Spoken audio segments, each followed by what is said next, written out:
April 11, 1945. Supreme Headquarters Allied Expeditionary Force. Reims, France. Dwight Eisenhower sat at his desk with a message that would ignite controversy for the next 80 years. His senior commanders were waiting for orders. His armies were racing across Germany. And the prize that every Allied general wanted was within reach. Berlin, the capital of the Third Reich, less than 60 miles from the lead American units. Eisenhower picked up his pen and wrote the order that would change history. The Western Allies would not take Berlin. They would halt at the Elbe River and let the Soviets capture the Nazi capital. The reaction was immediate and volcanic. Winston Churchill was furious. British Field Marshal Bernard Montgomery was outraged. American generals couldn't believe what they were hearing.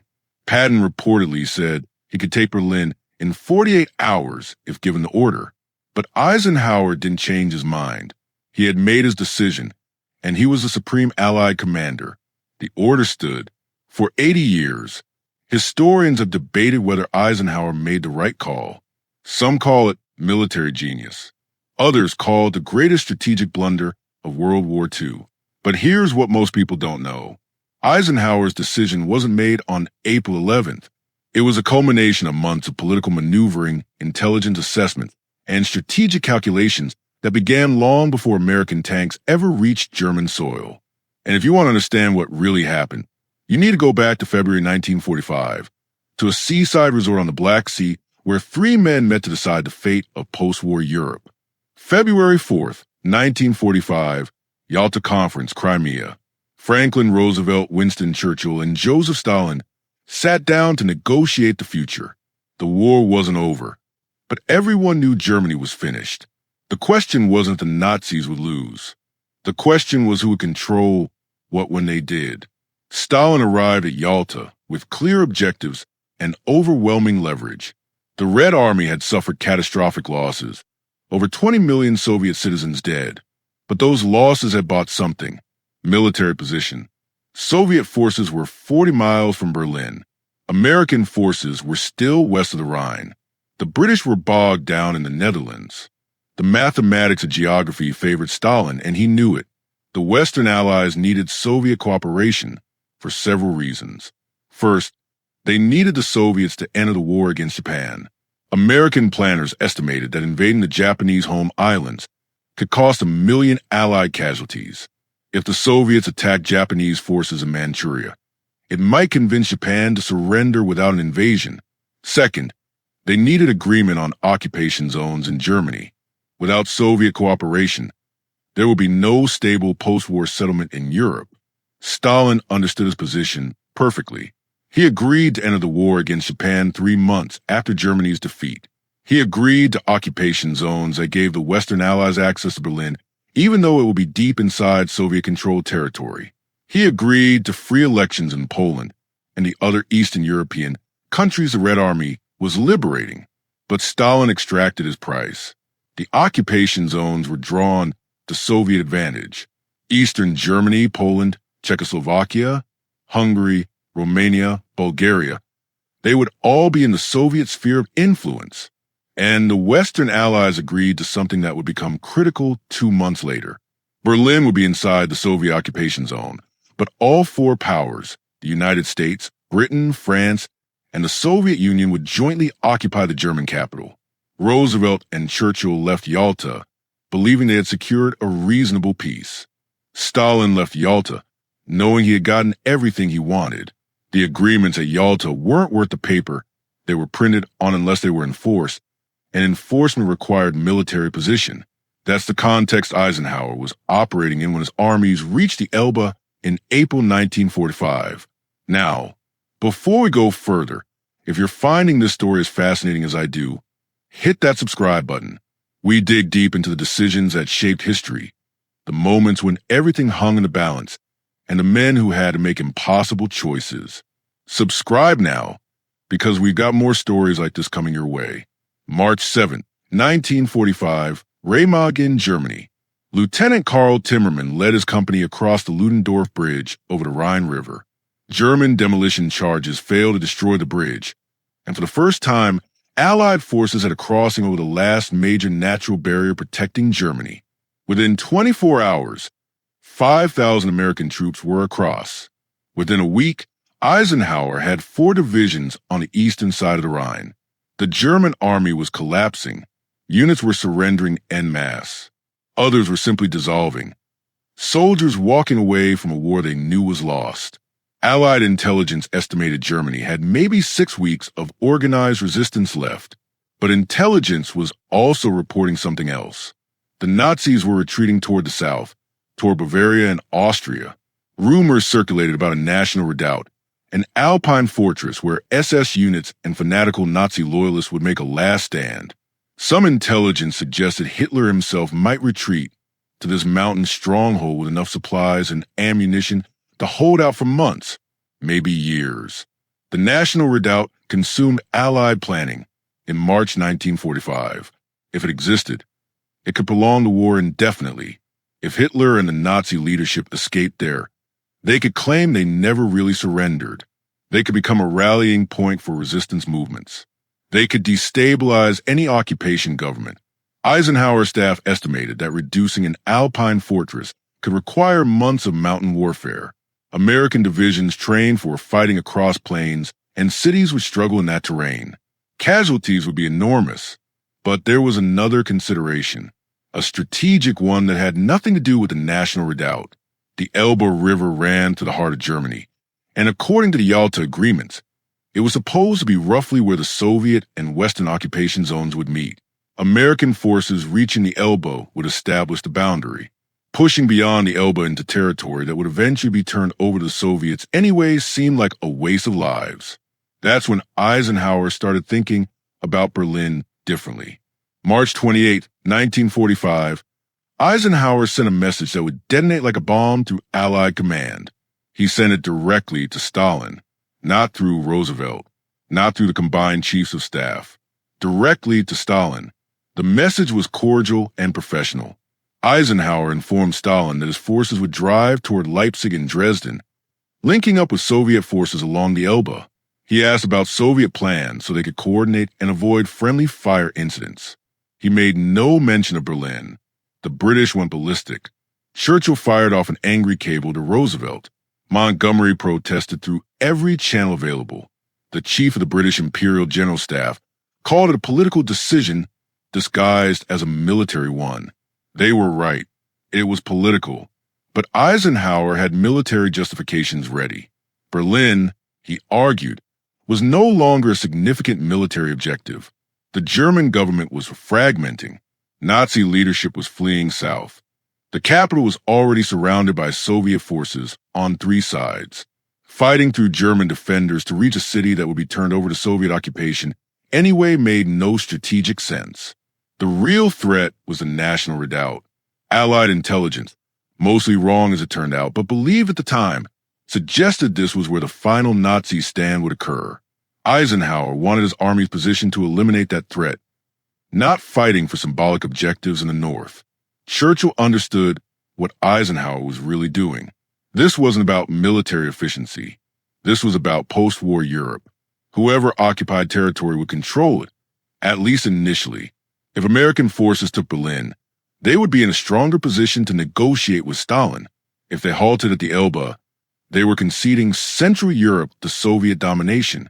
Churchill wrote to Roosevelt on April 1st. The message was blunt.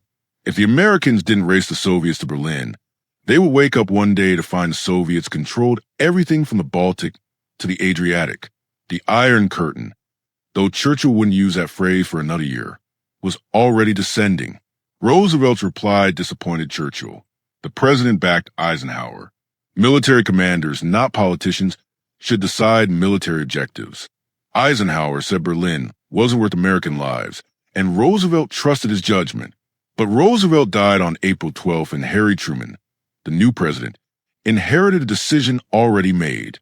April 11, 1945, the day before Roosevelt's death, Eisenhower made official. The halt order went out to all American commands. Stop at the Elbe. Do not advance on Berlin. Prepare to turn south toward Bavaria to eliminate the National Redoubt. Patton's Third Army was ordered to swing southeast. Simpson's Ninth Army, which had lead elements only 60 miles from Berlin, was told to hold position. Montgomery's British forces in the north were relegated to secondary operations. The reactions from Eisenhower's field commanders ranged from confusion to fury. Lieutenant General William Simpson, commanding 9th Army, had been planning the Berlin attack for weeks. His forces were positioned perfectly. He estimated he could be in Berlin within 48 hours. Patton was characteristically blunt. He told his staff that halting at the Elbe was letting the Soviets win the peace after Americans had won the war. He wanted to keep driving east, take Berlin, take Prague, go as far as possible before the politicians stopped him. Even Omar Bradley, usually supportive of Eisenhower, had reservations. Bradley later wrote that Berlin might not have been worth 100,000 American casualties, but he admitted the decision was political as much as military. Eisenhower stood firm. His reasoning was consistent. Berlin was not a military objective. The war would be won or lost based on destroying German military forces, not capturing symbolic real estate. The National Redoubt, if it existed, was the real threat. And most important, the Yalta agreements had already determined occupation zones. Fighting into territory that would be handed to the Soviets anyway was pointless. But here's what Eisenhower knew that his field commanders didn't. The intelligence about the National Redoubt was exaggerated, probably wrong. Eisenhower was skeptical about reports of an Alpine fortress, but he couldn't ignore them completely. And Eisenhower understood something his commanders didn't fully grasp. The political situation was more complex than just racing the Soviets to Berlin. April 16, 1945, the Soviets launched their final offensive on Berlin. Marshal Georgy Zhukov attacked from the east with the 1st Belarusian Front. Marshal Ivan Konyev attacked from the south with the 1st Ukrainian Front. Over 2 million Soviet soldiers, over 6,000 tanks, over 40,000 artillery pieces, the largest concentration of military force in human history, all aimed at one city. The Germans defended Berlin with desperate ferocity. Hitler had declared it a fortress. Every building was to be contested. Every street fought for. The Nazis threw everything they had left into the defense. Volkssturm militia, teenagers and old men barely trained. SS fanatics willing to execute anyone who talked about surrender. Wehrmacht soldiers who knew what Soviet occupation would mean. The fighting was apocalyptic. Soviet artillery bombarded the city around the clock. Entire neighborhoods burned. Civilians hid in basements and subway tunnels while battles raged overhead. Soviet and German tanks fought at point-blank range in city streets. The Soviets lost over 80,000 killed taking Berlin. The Germans lost even more. Civilian casualties were catastrophic. Estimates range from 100,000 to 200,000 dead. And during all of this, American forces sat at the Elbe River, 60 miles away, and watched.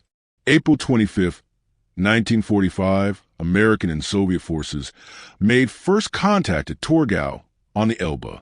Lieutenant Albert Kotzebue led a patrol across the river and met Soviet soldiers on the eastern bank.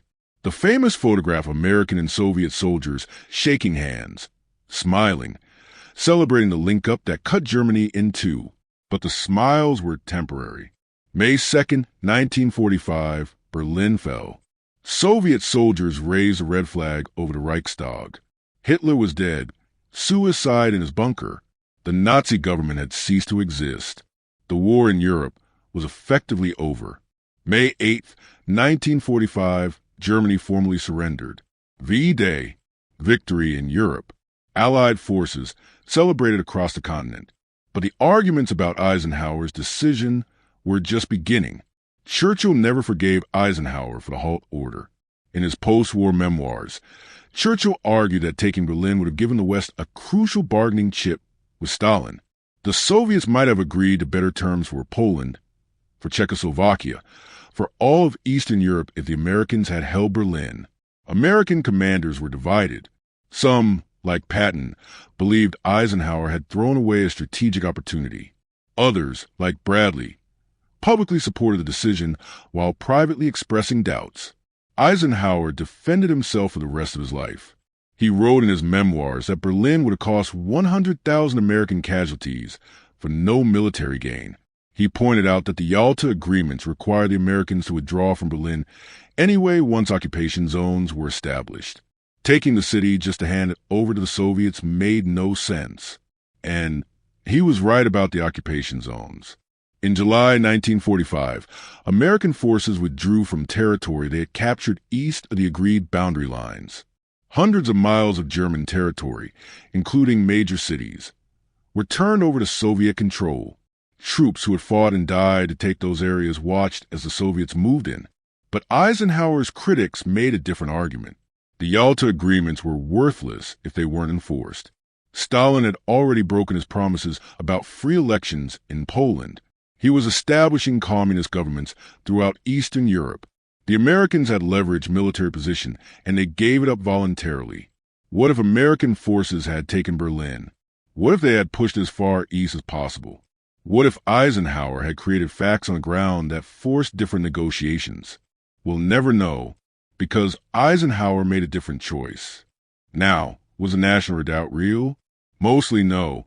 There were some German forces in the Alps, but nothing like the fortress complex Allied intelligence feared. Hitler never retreated there.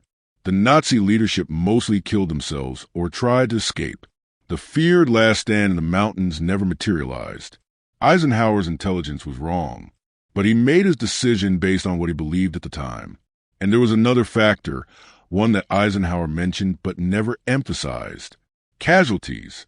By April 1945, American forces had been fighting in Europe for 11 months since D-Day. Over 135,000 Americans had been killed, hundreds of thousands more wounded. Every commander knew that every day the war continued, more men died. Taking Berlin would have been costly. The Germans were defending their capital with everything they had left. Urban warfare is always brutal. The Soviets lost 80,000 dead taking the city. American casualties might have been lower, American tactics were different, but they would have been substantial. Eisenhower made a calculation. Berlin wasn't worth American lives for a symbolic victory. The war could be won without it. His critics argued that sometimes symbolic victories matter. Sometimes you fight for political objectives, not just military ones. Sometimes the post-war world is shaped by who gets where first. Both sides had valid arguments. Here's what we know now, 80 years later. The Cold War happened whether the Americans took Berlin or not. The Iron Curtain fell across Europe. Soviet domination of Eastern Europe lasted 45 years. The division of Germany lasted until 1990. Would any of that have been different if American forces had captured Berlin in April 1945? Maybe, probably not. Stalin had 2 million soldiers in Eastern Europe. He had the military position. He had the political will to dominate that region. The Americans could have taken Berlin, but they couldn't have held Eastern Europe without starting World War III. Eisenhower understood that. Churchill understood it too, but Churchill was willing to take bigger risks to contain Soviet expansion. Eisenhower wasn't. He was a military commander, not a politician. His job was to win the war at minimum cost in American lives. He did that. Germany surrendered. The Nazis were destroyed. American casualties were lower than they might have been, but the cost was paid differently. Not in American lives in 1945, but in European freedom for the next half-century. Was Eisenhower right? History doesn't give us clean answers. We can't run the experiment again with different choices. We can't know what would have happened if American forces had raced for Berlin. What we do know is this: Eisenhower made a command decision under enormous pressure with incomplete information and competing priorities. He chose to prioritize American lives over political positioning. He chose to end the war quickly rather than maneuver for post-war advantage. Reasonable people have disagreed about that choice for 80 years. They'll probably disagree for 80 more. But here's the thing about Eisenhower's decision that often gets lost in the debate. He was a supreme Allied commander, not the American commander. Allied. He had to balance American interests with British interests. He had to maintain coalition unity. He had to coordinate with the Soviets, who were still technically allies. And he had to do all this while fighting a war, managing millions of troops, dealing with logistics that boggle the mind, and trying to prevent the alliance from fracturing before the job was done. Churchill wanted Berlin for political reasons. Montgomery wanted it for glory. Patton wanted it because Patton wanted everything. But Eisenhower had to think about the bigger picture. And maybe, just maybe, Eisenhower understood something that some of his commanders didn't. The alliance with the Soviet Union was already fracturing. Stalin was already breaking promises. The post-war confrontation was already inevitable. Taking Berlin wouldn't change that. It might delay it. It might shift the boundaries slightly. But it wouldn't prevent the Cold War.